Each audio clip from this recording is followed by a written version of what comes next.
الشيطان الرجيم. بسم الله الرحمن الرحيم. إن الحمد لله نحمده ونستعينه ونستهديه. من يهده الله فهو المهتدي ومن يضلل فلن تجد له وليا مرشدا. نشهد أن لا إله إلا الله ولي الصالحين ونشهد أن محمدا عبده ورسوله. اللهم صل وسلم على المبعوث رحمة للعالمين محمد بن عبد الله وعلى آله وصحبه وسلم. Chers frères et sœurs, Allah subhanahu wa ta'ala nous dit dans le Saint-Coran, Bismillahir Rahmanir Rahim, wa zakir fa inna zikra tanfa'ul mu'minin. Rappelez que le rappel est utile aux croyants sincères. En effet, nous sommes dans la période des 10 premiers jours du mois béni de Dhul-Hijjah. Et ce mois est extrêmement important. C'est dans ce mois que s'accomplit le pèlerinage, le Hajj à la maison sacrée d'Allah subhanahu wa ta'ala. Le mérite et les enseignements vous ont déjà été expliqués ici bien même. Et pour ceux qui regardent Al-Bayan à la télévision et ceux qui écoutent également la radio Al-Bayan sont copieusement servis par rapport à l'importance de ce mois béni. C'est le dernier mois de l'année, c'est le mois du bilan de toutes nos activités morales, spirituelles, économiques, culturelles de l'année. Et chacun de nous doit faire son introspection et dire qu'est-ce qu'il a fait de bon pour plaire à Allah et qu'est-ce qu'il a commis comme faute, et demandez le pardon d'Allah subhanahu wa ta'ala pour la rémission de ses péchés. Ce mois, le mois du Hajj, a aussi ceci de particulier parce que le Seigneur des mondes nous décrète des moments qui nous permettent tous et toutes d'avoir accès au paradis des vertueux serviteurs. Vous savez qu'à la fin du mois béni de Ramadan, le Seigneur des mondes a décrété 10 jours, des dernières nuits du mois béni de Ramadan, et dans lequel se trouve, n'est-ce pas, une nuit qui est meilleure à 1000 mois et 83 années d'adoration. Et de même, le jour d'Arafat, pour ceux qui ne sont pas pèlerins, est décrété comme un jour important à jeûner pour les musulmans. N'est-ce pas que ce mois, Sawm Yom Arafat, Yukafri Sanatein, jeûner le jour d'Arafat accorde aux musulmans, aux jeûneurs, la rémission des péchés de 2 années. Alors, vous voyez son importance, mais également c'est le moment d'invocation d'Allah, de prier abondamment, et nous savons qu'il y a déjà certains parmi nous et certaines parmi nous qui sont à jeûn depuis le début du mois, qu'Allah exauce nos prières, nos jeûnes et nos sacrifices. Ainsi donc, comme c'est le premier vendredi du mois lunaire, il est important que nous puissions évoquer déjà la fête de Eid al-Adha, pour tout ce que nous devons accomplir comme acte de dévotion vis-à-vis d'Allah subhanahu wa ta'ala. Les musulmans donc sont invités à l'occasion de cette fête à faire des sacrifices d'immolation. Le sacrifice qui a une signification, une origine et qui a également des fondements. Le sacrifice ici en islam est une offrande pour l'amour d'Allah, dans l'esprit de se purifier, de se rapprocher du Seigneur du monde Allah. C'est un acte de dévotion qui date des premières époques de la vie terrestre de l'être humain, de notre père Adam. Et le prophète Ibrahim alayhi salam, le personnage le plus éminent du monothéisme, a aussi perpétué cette tradition. Chers frères et sœurs, on rappelle le récit tragique de Kabil et de Babil, de Habil et Kabil, les deux frères de notre mère Hawa. Kabil voulut marier sa jumelle, qui revenait de droit à Habil. Alors, pour trancher, le Seigneur des mondes les invita tous à faire un sacrifice. Et celui dont le sacrifice serait accepté devrait épouser donc la fille de Kabil. Cela a généré de la jalousie et le mécontentement. Vous connaissez donc la suite. L'aîné qui était paysan a offert des céréales alors que le cadet a offert un bélier au Seigneur du monde. C'est lui qui a mérité la grâce d'Allah subhanahu wa ta'ala d'être marié, et la suite fut tragique. Le prophète Ibrahim alayhi salam renouvela cet acte de dévotion par l'immolation du même bélier que Dieu lui fit descendre en remplacement de son fils unique Ibrahim. Parce que vous savez l'histoire. Sayyidina Ibrahim alayhi salam, qui n'avait pas d'enfant et qui est parti, n'est-ce pas, au moment où son épouse était enceinte, il l'a amenée auprès de la Kaaba. Et c'est ainsi que l'accouchement a donné son fils Ismaïl, qu'il a laissé auprès de la Kaaba. Et la femme de lui demandait à qui tu nous confies. Et le patriarche dit, je vous confie à Allah. Et la croyance et la sincérité de la foi de la mère ne l'a pas amené à discuter des conditions dans lesquelles ils sont laissés. Au pied de la Kaaba, dans la chaleur, il n'y a pas de végétation, et tout de suite, elle a accepté parce qu'elle fait confiance à Allah. Elle sait que Sayyidina Ibrahim ne fait rien de lui-même qui n'a été dicté par le Seigneur du monde.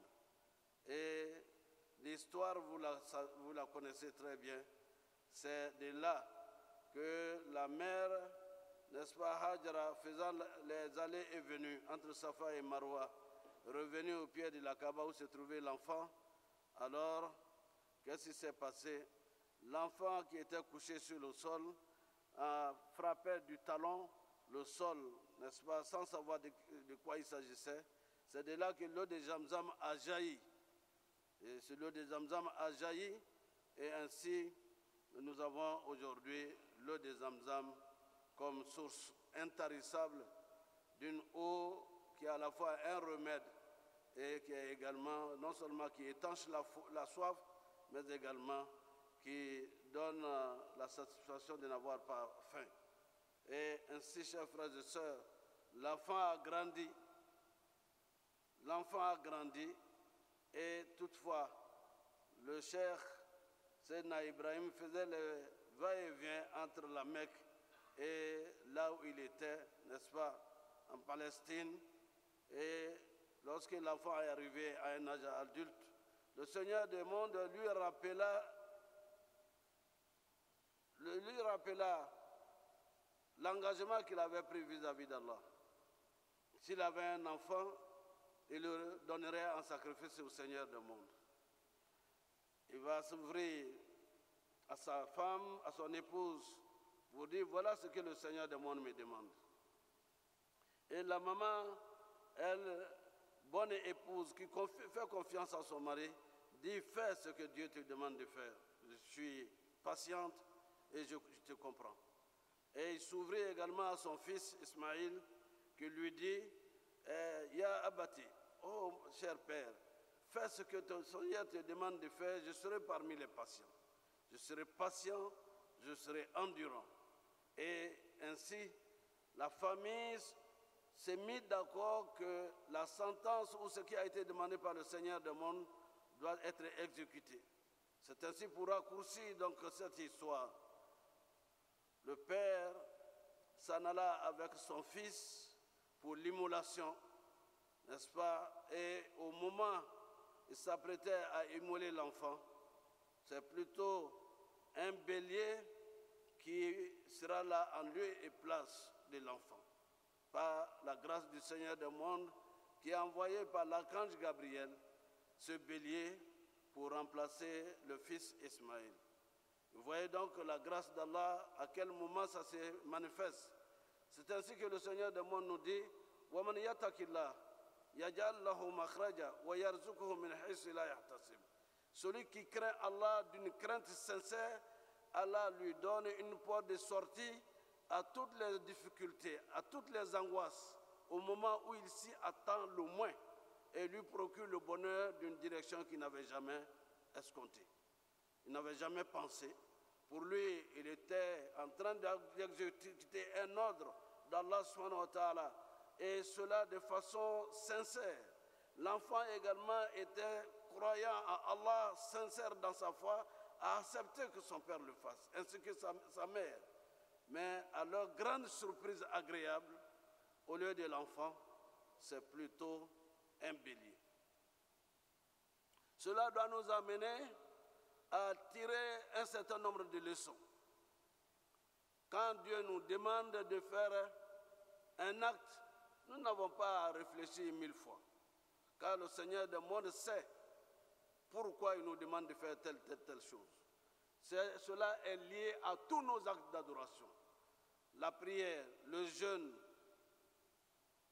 la zakat, le pèlerinage, c'est une injonction d'Allah subhanahu wa ta'ala en les appliquant et en se sacrifiant à faire tout ce que Dieu nous demande. Il nous dit qu'il nous rapporte et nous réserve le paradis comme dernière demeure. Et en cela, le sacrifice des moutons est également le sacrifice que tout musulman qui en a les moyens doit s'acquitter. Et si c'est le bélier, et l'une des significations les plus importantes dans notre monde d'aujourd'hui et de demain, c'est que le sacrifice humain est interdit et le sacrifice humain est illégal, inacceptable en islam. Et nous entendons parler, tel enfant a disparu et il y a tel sacrifice qui a été fait, on a tué telle personne pour des raisons. Tout ceci, c'est du travail du Satan. Et l'incarnation du Satan, ce sont les adorateurs des fétiches, des djinns, des creux des montagnes, dont il faut totalement s'éloigner. Le sacrifice humain est formellement interdit en islam. Non seulement il faut s'en éloigner, mais il faut combattre l'esprit dans le cœur de tout être humain pour que nous soyons profitables et que nous soyons également récompensés par Allah pour le geste de Sayyidina Ibrahim et le geste de chacun de nous va accomplir, Inch'Allah, le mercredi prochain qui est le jour de la fête. Chers frères et sœurs, il est important que nous sachions que s'acquitter de ce sacrifice est noble quand on en a les moyens. C'est même obligatoire quand on en a les moyens. Et ceux qui n'ont pas les moyens n'ont pas à s'endetter. Parce que les autres vont faire leur sacrifice, moi je n'en ai pas, il faut que j'aille m'endetter pour le faire. Ça ne demande pas cela. Dans l'ordre de la générosité qu'incarne l'islam, qu'enseigne l'islam, nous savons que la fête du Ramadan, il y a un sacrifice qui est fait. Ce sacrifice est destiné à qui? Les nécessiteux parmi nous. Ceux qui n'ont pas les moyens de fêter avec, n'est-ce pas, satisfaction de leur famille. Il y a la zakat al-fitr qu'on doit enlever, tout musulman doit enlever pour donner aux nécessiteux et aux besogneux. Et le prophète a dit, sallallahu alayhi wa sallam, faites en sorte que les pauvres de notre communauté n'aillent pas quémander, n'aillent pas mendier ce jour-là. De la même façon, la viande que nous avons est répartie en 3 parties.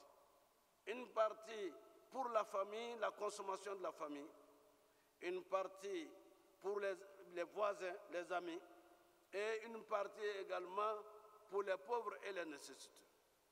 Si nous le faisons ainsi, alors le sacrifice est agréable à Allah subhanahu wa ta'ala. Il y a un aspect de ce sacrifice qui se développe, alhamdulillah. Il n'est pas interdit, c'est même recommandé. Si vous avez la possibilité d'immoler 10 moutons, et même au lieu de les immoler, aller distribuer à ceux qui n'ont pas les moyens de faire la fête avec le mouton, vous avez la récompense d'avoir immolé pour Dieu 10 moutons, mais vous avez partagé à des voisins et à des musulmans qui n'ont pas les moyens ce jour.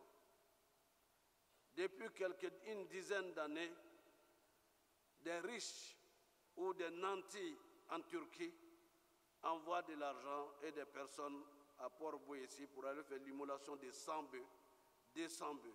Ils le font au Burkina, ils le font au Mali, ils le font en Guinée, ils le font dans plusieurs pays pour donner gracieusement et avoir les bénédictions dans la voie des personnes qui vont en bénéficier pour faire des prières et des invocations pour les gens. Ce n'est pas l'État turc qui le fait.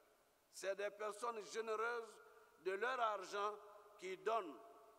Et il y en a également chez nous, des gens qui donnent, n'est-ce pas, des béliers à d'autres personnes, ou 7 personnes qui s'unissent ensemble pour acheter un bœuf, et des gens les aident également pour acheter un bœuf pour 7 personnes et pour leur famille.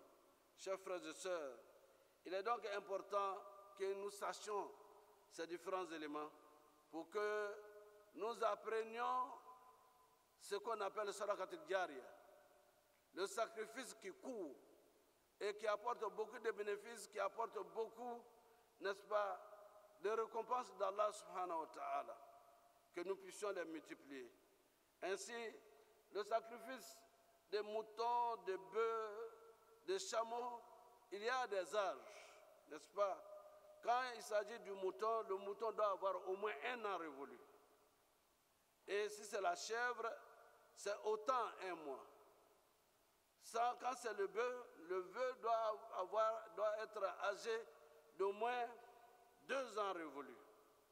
Et quand c'est le chameau, 4 années, n'est-ce pas, pour que ce soit des bêtes qu'on puisse immoler comme sacrifice ce jour. Il y a également, n'est-ce pas, les conditions de validité de ce que représente la bête à immoler. La bête ne doit pas être borgne, ne doit pas être malade ou trop chétif.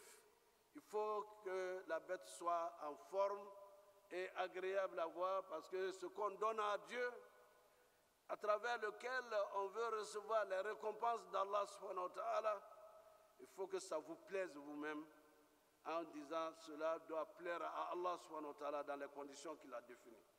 Qu'Allah nous accorde sa grâce et sa miséricorde, Inch'Allah.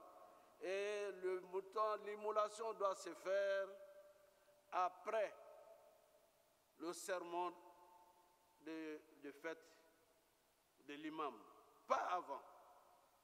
Je vais à la prière, je fais l'immolation du mouton ou bien du bœuf ou bien du chameau. Vous avez fait, n'est-ce pas, une immolation pour manger, mais cela n'est pas le sacrifice. Le sacrifice, c'est après l'immolation de la bête de l'imam de votre mosquée et de votre communauté. Et par la suite, vous pouvez le faire. Il est bon de la sunna du prophète sallallahu alayhi wa sallam que vous-même vous immoliez votre bête. Mais si pour une raison ou une autre, vous ne pouvez pas le faire, vous assistez, lorsque quelqu'un doit immoler, vous assistez à l'immolation. Pour avoir pleinement la récompense du sacrifice que vous faites pour l'amour et par amour pour Allah subhanahu wa ta'ala. Et il faut également noter que seul le bouvier où celui qui vient pour dépecer n'a pas de récompense dans la viande que vous allez avoir après l'immolation. Pour dire, lorsqu'il finit de tout dépecer et répartir, on lui donne une partie comme récompense. Islamiquement, non. On lui donne son salaire d'avoir fait l'immolation. Il a son salaire d'avoir fait un travail, mais ce travail n'est pas récompensé dans la viande que l'on a. Il faut que cela soit retenu, car c'est cela la sunna du prophète sallallahu alayhi wa sallam. Le reste, chers frères et sœurs, nous allons certainement faire l'économie de cela, parce qu'il s'agit du jour de la fête. Qu'est-ce qu'il faut faire? Il faut prendre ses toilettes et se parfumer comme voit toute la famille pour venir à la mosquée. Chez nous, c'est à 8h30. C'est à 8h30, Inch'Allah, qu'il faut être là. Et immédiatement après, nous commençons les 2 rakats et nous faisons le sermon, immoler la bête et demander, faire des prières pour notre communauté, pour notre pays, et que Allah subhanahu wa ta'ala nous accorde sa grâce et sa miséricorde, qu'il accepte nos sacrifices, qu'il nous guide dans le droit chemin, qu'il nous guide dans le chemin de ceux qu'il a comblés de ses bienfaits. أقول قولي هذا واستغفر الله لي ولكم ولسائر المسلمين من كل ذنب فاستغفروه إنه هو الغفور الرحيم.